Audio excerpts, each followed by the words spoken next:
The word plastic originally meant pliable and easily shaped. Only recently did it become a name for a category of materials called polymers. Polymer means of many parts, with polymers being made of long chains of molecules being present widely in nature too. Cellulose, for example, the material that makes up the cell wall of plants, is a very common natural polymer.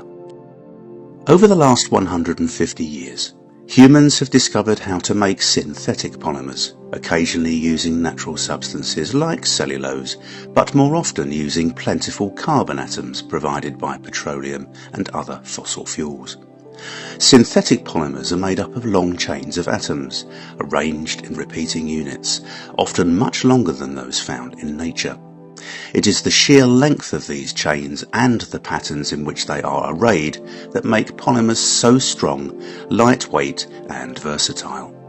In other words, this is what makes them so plastic. Such properties make synthetic polymers exceptionally useful, and after learning how to create and manipulate them, they have become a key part of our lives, and over the last 50 years in particular, plastics have literally changed the way that we live.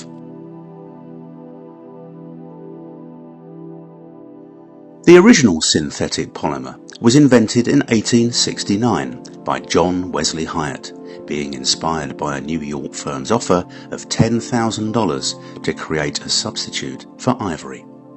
Growing popularity of the game billiards had sadly placed a strain on the supply of natural ivory from wild elephants at that time, and by treating cellulose derived from cotton fibre with camphor, Hyatt discovered a material that could be crafted into a variety of shapes, used to imitate natural substances like tortoiseshell, horn, linen and ivory.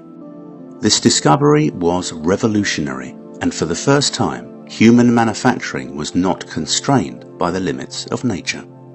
Nature supplied wood, metal, stone, bone, tusk and horn, but now humans could create their own materials. Such development helped not only people, but also the environment. Advertisements praised this celluloid as the saviour of the elephant and tortoise, where plastics could now protect the natural world from the destructive forces of human desire. In 1907, Leo Baekeland invented Bakelite, the first fully synthetic plastic, as it contained no molecules located in nature. Baekeland had been searching for a synthetic substitute for shellac, a natural electrical insulator, to meet the needs of the rapidly electrifying United States. Bakelite was not only a good insulator, but was durable, heat-resistant, and, unlike celluloid, ideally suited for mechanical mass production. Promoted as the material of 1,000 uses, Bakelite could be shaped or moulded into almost anything, providing endless possibilities.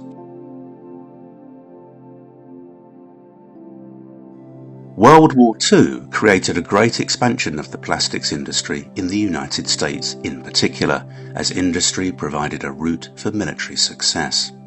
Needs to preserve scarce natural resources made the production of a synthetic alternative attractive, and plastics provided those substitutes. Nylon, invented by Wallace Carruthers in 1935 as a synthetic silk, was used during the war for parachutes, ropes, body armour and more. The surge in plastic production continued after the war ended, and after experiencing the Great Depression and then World War II, American citizens were ready to spend again, and much of what they bought was made of plastic. Plastics would challenge traditional materials and win, taking the place of steel in cars, paper and glass in packaging, and wood in furniture. Indeed, the possibilities for plastic appeared endless. However, unblemished optimism for plastics didn't last.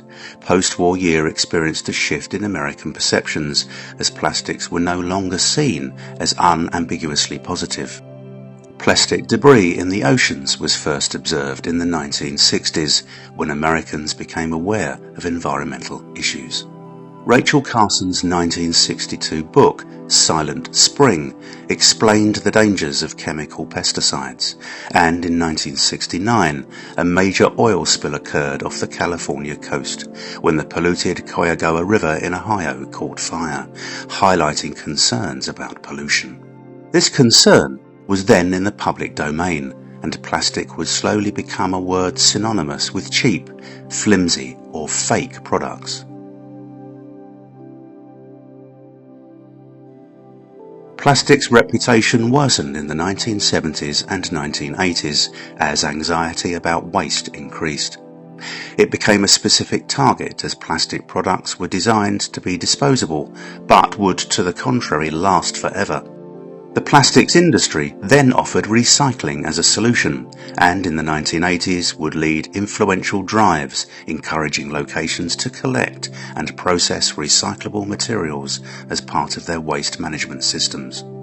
However, recycling is far from perfect, and much plastic still ended up in landfills or remained in the environment. Plastic bags are still a classic example of this, emphasized by the Great Pacific Garbage Patch, which has often been described as a swirl of plastic rubbish the size of Texas floating in the Pacific Ocean.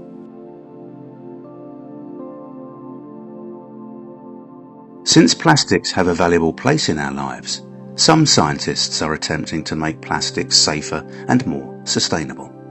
Some innovators are developing bioplastics, which are made from plant crops instead of fossil fuels, to create substances that are more environmentally friendly than conventional plastics, whilst others are working to make plastics that are truly biodegradable. Some innovators are searching for ways to make recycling more efficient, and they even hope to perfect a process that converts plastic back into the fossil fuels from which they were derived. Only the future will tell.